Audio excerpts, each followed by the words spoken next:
ঘরের মধ্যে মৃত সন্তান রেখে উম্মে সুলাইম আগের চেয়ে বেশি করে সেজে স্বামীর জন্য। স্বামীকে খুশি করার জন্য বসে আছেন। আমার চেয়ে গরিব মানুষকে কি আমি এই মদিনায় আছে? এটা মদিনায় আছে আমি কাকে দিব? চোরটা হলো স্বয়ং ইবলিস শয়তান। শাকে একটা ঘটনা আমরা জানি, জাকাতের মাল পাহারা দেওয়া। রোজার দিনে কেউ যদি স্ত্রী সহবাস করে ফেলে তাহলে তার বিধান কি হবে? শেষ ঘটনা সেটা হচ্ছে উম্মে সুলাইমের সবরের ঘটনা। তো দিনের বেলায় সিয়ামরত অবস্থায় হালাল স্ত্রী, কিন্তু ওখানে যাওয়া যাবে। কঠিন অবস্থায়ও সাহাবীরা সিয়াম ছাড়েননি। অভাবের কারণে সে চুরি করতে আসছে, এজন্য মায়া হয়েছে, ছেড়ে দিয়েছি। চোর যে কথাটা তোমাকে শেখালো যে আপনি ঘুমানোর আগে যদি এই আয়াতটা আয়াতুল কুরসি। পড়েন, আয়াতুল কুরসি।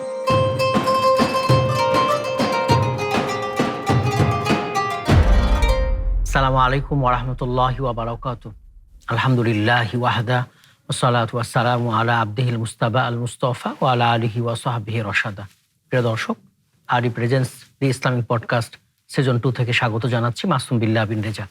আজ আমার সাথে গেস্ট হিসেবে রয়েছেন বিশিষ্ট ইসলামী চিন্তাবিদ, শিক্ষাবিদ, খতিব, ওয়াইজ শাইখ সরওয়ার হোসাইন। আসসালামু আলাইকুম ওয়া রাহমাতুল্লাহি ওয়া বারাকাতুহু। ওয়া আলাইকুম আসসালাম ওয়া রাহমাতুল্লাহি ওয়া বারাকাতুহু। মোহতারাম, কেমন আছেন সব মিলিয়ে? আলহামদুলিল্লাহ, আপনি ভালো আছেন? আলহামদুলিল্লাহ, আমি ভালো আছি। প্রতিদিনের পুষ্টির চাহিদা পূরণে পরিপূর্ণ আস্থায় আরডি UHT মিল্ক, ভালোবাসার বিশুদ্ধতায়। শাকে একটা ঘটনা আমরা জানি, জাকাতের মাল পাহারা দেওয়া। সে ঘটনাটা শুনবো ইনশাআল্লাহ। আলহামদুলিল্লাহ, আসলে চমৎকার একটি ঘটনা। হযরত আবু হুরায়রা রাদিয়াল্লাহু তাআলা আনহু, ওনার নাম সবাই জানি আলহামদুলিল্লাহ। ওনাকে দেওয়া হলো যাকাতের মাল পাহারা দেওয়ার জন্য। তিনি পাহারা দিচ্ছেন, হঠাৎ করে এক যুবক চুরি করে যাকাতের মাল নিয়ে যাচ্ছে। তিনি ধরে ফেললেন। তো ধরেই বলছেন যে তুমি চুরি করতে আসছো, কত বড় সাহস, তোমাকে নবী মুহাম্মদ সাল্লাল্লাহু আলাইহি সাল্লামের কাছে নিয়ে যাব। চোর তখন অনুনয় বিনয় করে বললেন যে আসলে আমি চুরি করতে এমনি আসিনি, আমার বাড়িতে খুব অভাব অনটন। এই অভাব অনটনের কথা শুনে আবু হুরায়রা রাদিয়াল্লাহু তাআলা আনহুর মায়া হলো এবং তিনি ছেড়ে দিলেন, চোরকে ছেড়ে দিলেন। চোরকে ছেড়ে দিলেন। তো পরের দিন সকালবেলায় নবী মুহাম্মদ সাল্লাল্লাহু আলাইহি সাল্লামের সাথে দেখা হওয়ার সাথে সাথে জিজ্ঞেস করলেন, আবু হুরায়রা, রাতের চোরের খবর কি? কিন্তু অবাক হয়ে গেলেন। তখন বললেন, ইয়া রাসূলুল্লাহ, চোর তো আসছিল, ছেড়ে দিয়েছি। কেন ছাড়লে? যে চোর বলেছে তার বাড়িতে অভাব, এই জন্য অভাবের কারণে সে চুরি করতে আসছে, এই জন্য মায়া হয়েছে, ছেড়ে দিয়েছি। রাসূল করিম সাল্লাল্লাহু আলাইহি সাল্লাম বললেন, সাবধান, আবার আসবে। সে কিন্তু আবার আসবে। হ্যাঁ, সতর্ক করলেন। তো আবু হুরায়রার কনফিডেন্স বেড়ে গেল যে নিশ্চয়ই, তাহলে যেহেতু নবী বলেছেন নিশ্চয়ই চোর আসবে। ওই দিন আরো অ্যালার্ট, এখন খুব ভালো করে পাহারা দিচ্ছে। সত্যি সত্যি চোর আবার আসছে। আসার পরে ভালো করেই ধরলেন যে আজকে নিয়েই যাবে। চোর বুঝতে পেরেছে যে আজকে আমাকে ছাড়বে না। তখন ওই গতকালকের মতো আরো অনুনয় বিনয় করে সংসারে অভাব অনটন, বাচ্চাদের না খেয়ে থাকা, অনেক কিছু বললেন। আবু হুরায়রার মায়া হলো, তিনি ছেড়ে দিলেন, চোরকে ছেড়ে দিলেন। সকালবেলা নবীর সাথে দেখা। কি আবু হুরায়রা, চোরের খবর কি রাতের? সুবহানাল্লাহ, আল্লাহ জানিয়ে দিয়েছেন। তিনি বললেন, ইয়া রাসূল, আমি তো ছেড়ে দিয়েছি, মায়া হয়েছে, এগুলি বলেছে তার অভাবের কথা শুনে আমি ছেড়ে দিয়েছি। জি জি। না না না, সে আবার আসবে, তুমি অ্যালার্ট থাকবে। সে কিন্তু মিথ্যা কথা বলছে। তো রাসূল করিম সাল্লাল্লাহু আলাইহি সাল্লামের কথা শুনে তিনি আরো আজকে যে কোনো মূল্যে নবীর কাছে নিয়ে যাব, তাকে ছাড়া হবে না। তাকে ছাড়া হবে না। তো ঠিক ওদিনও আসলো, ধরে ফেললেন এবং ধরার পরে চোর বলছে যে বুঝতে পেরেছে আজকে ছাড়বে না, এমন ধরছে যে নিয়ে যাবে। তখন চোর বলছে যে, আবু হুরায়রা, আমাকে ছেড়ে দিন, আপনাকে এমন একটি আমল শেখাবো, যদি আমাকে ছেড়ে দেন তাহলে সে আমল আপনার অনেক উপকারে আসবে। জি। তখন বললেন, সত্যি সত্যি? তাহলে বলো দেখি কি সেই আমল? তখন চোর বলছে যে আপনি ঘুমানোর আগে যদি এই আয়াতটা আয়াতুল কুরসি। পড়েন। সেটা কি? আয়াতুল কুরসি। চোর হুবহু ওই আয়াতুল কুরসিটা পড়ে শোনালেন এবং বললে, এই আয়াতুল কুরসি পড়লে সারা রাত আল্লাহ তাআলা আপনাকে পাহারা দিবেন এবং আপনার কোনো ক্ষতি ওই রাতে কেউ করতে পারবে না। মালাইকা ফেরেশতা পাহারা হ্যাঁ, দেবে। ফেরেশতা পাহারা দিবে। এই কথা শোনার পর তো তিনি অবাক, ওয়াদা করেছে ছেড়ে দিবে, ছেড়ে দিলেন। সকালবেলায় তো নবীর সাথে দেখা। জিজ্ঞেস করেন, আবু হুরায়রা, রাতের চোরের খবর কি? তিনি বলেন, ইয়া রাসূলুল্লাহ, আমাকে এমন একটা আমলের কথা শেখালো যেটা আমল করলে এই হবে। তখন বললেন, সত্যিই বলেছে তোমাকে? হ্যাঁ, সত্যিই এরকম আমলের কথা বলেছে, তবে আমি আপনার কাছে না জিজ্ঞেস করে তো সে আমল করতে পারি না। জি জি। তখন আল্লাহর নবী বললেন, এই চোর যে কথাটা তোমাকে শেখালো এটা সত্যি সত্যি বলেছে, এখানে কোনো মিথ্যার আশ্রয় নেয়নি। এই 3 দিন পর্যন্ত 2 দিন যা বলেছে সব মিথ্যা ছিল, তুমি কি জানো সেই চোরটা কে ছিল? সে মিথ্যাবাদী কিন্তু সত্য কথা বলেছে। সত্য কথা বলেছে। তুমি কি জানো সেই চোরটাকে? তখন বলা হলো যে, ইয়া রাসূলুল্লাহ, আমি তো জানি না। তখন বলল, এই চোরটা হলো স্বয়ং ইবলিস শয়তান। ইবলিস শয়তান। সুবহানাল্লাহ। সুবহানাল্লাহ। তো এখান থেকে আমরা এটা শিখতে পারি যে একটা চোরও যদি কোনো আমলের কথা বলে, যদি আমলটা সহিহ হয়, নবী মুহাম্মদ কোরআন সাল্লাল্লাহু সুন্নাহর সাথে আলাইহি মিলে সাল্লামের যায়। কাছ থেকে প্রমাণিত হয়, তাহলে সেটা আমল করা যাবে। আমল করা যাবে। তো এখানে দেখেন যে চোর শয়তান ইবলিস, সে কিন্তু জ্ঞানী, সে জানে। এখানে আরেকটা শিক্ষা হচ্ছে, সে জানার পরও সে যেহেতু আমল করে না, আল্লাহর সাথে বিদ্রোহ করেছে, এই জন্য সে লানতপ্রাপ্ত হয়েছে। এই জন্য শুধু জানলেই হবে না, মানতে মানতে হবে। অহংকার করা যাবে না। এবং যখনই কোনো আমলের কথা আমরা নবী মুহাম্মদ সাল্লাল্লাহু আলাইহি সাল্লামের রেফারেন্সে শুনবো, তখন সেটা আমল করতে হবে। এটা হচ্ছে এই ঘটনার মেসেজ। হাসান, তা সুন্দর বলেছেন। এবারে যে ঘটনাটা শুনবো সেটা হচ্ছে সাহারির সময় পরিবর্তনের ঘটনা।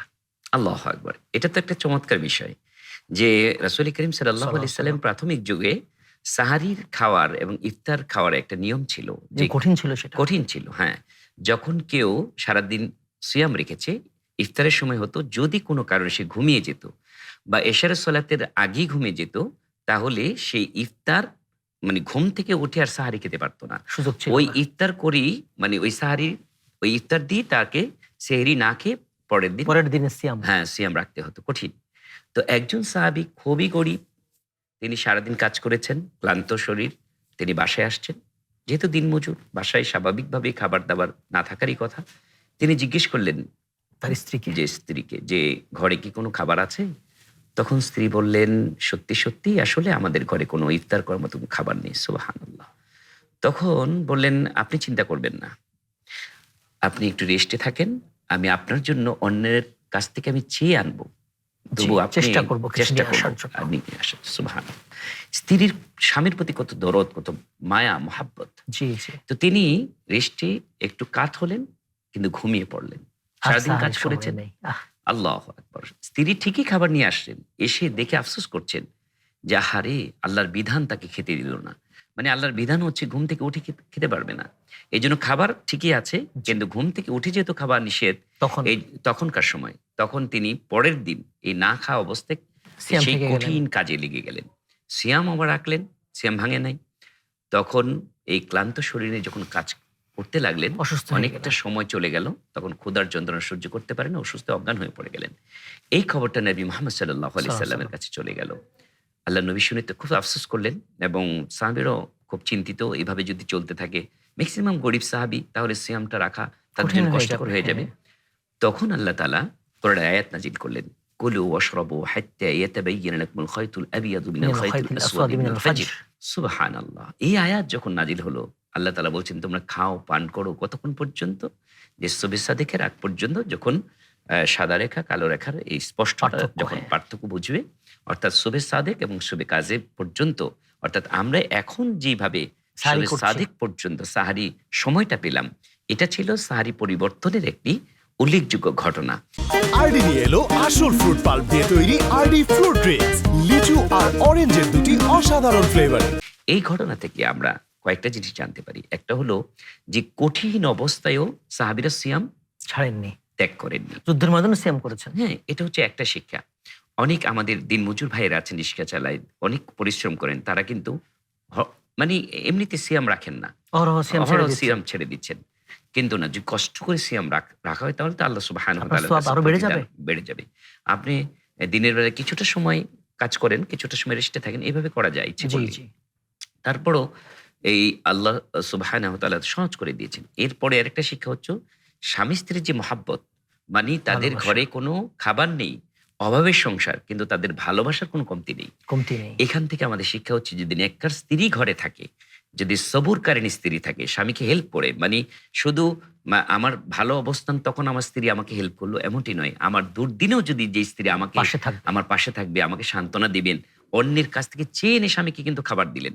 দেখেন কতটুকু মহাব্বত, ভালোবাসা। এরকম মহাব্বত যদি আমাদের মধ্যে থাকে, তাহলে আমাদের ঘরটাও জান্নাতের ঘর হয়ে যাবে ইনশাআল্লাহ। ইনশাআল্লাহ, জাযাকুমুল্লাহ খায়র, সুন্দর বলেছেন। এবারে যে বিষয়টা জানবো, যে সিয়ামের দিনে, রোজার দিনে কেউ যদি স্ত্রী সহবাস করে ফেলে, তাহলে তার বিধান কি হবে, কাফফারা কি হবে? সুবহানাল্লাহ। এটাও একটি চমৎকার একটি ঘটনা। এক সাহাবী, তিনি দিনের বেলায় তিনি স্ত্রীর সাথে সহবাস করে ফেললেন। তিনি সহবাস করে বুঝতে পেরেছেন যে এটা দিনের বেলা হারাম, একটা কাবীরা গুনাহ করেছেন। এখনো আমাদের হ্যাঁ, এখনো হারাম। রাতের বেলায় যদিও আল্লাহ তাআলা এটা বিধান দিয়েছেন, কিন্তু দিনের বেলায় সিয়ামরত অবস্থায় হালাল স্ত্রী, কিন্তু ওখানে যাওয়া যাবে না। কিন্তু এই ভুলটা করে ফেললেন। তিনি অনুতপ্ত, চলে গেলেন নবী মুহাম্মদ সাল্লাল্লাহু আলাইহি সাল্লামের কাছে, গিয়ে বলেন, ইয়া রাসূলুল্লাহ, আমি তো এই ভুলটা করে ফেলেছি, আমার এখন কি হবে? আমার কি হবে? আমাকে পবিত্র করার কোনো মাধ্যম কি আছে? নবী মুহাম্মদ সাল্লাল্লাহু আলাইহি সাল্লাম বললেন, তুমি এক কাজ করো, তুমি একটা গোলাম আজাদ করে দাও। তিনি বলেন, আমার তো কাছে কোনো গোলাম নেই, গরিব মানুষ, আমি গরিব মানুষ, আমি গোলাম পাবো কোথায়? তখন বললো, ঠিক আছে, তুমি এক কাজ করো, একটানা 2 মাস সিয়াম রাখো, মানে তোমাকে 2 মাস একটানা সিয়াম রাখতে হবে। তিনি বলেন, আমি এত মাজুর মানুষ, অসুস্থ মানুষ, আমি একটানা 2 মাস সিয়াম রাখার মতো আমার কঠিন হয়ে যাবে, আমার সক্ষমতা নেই।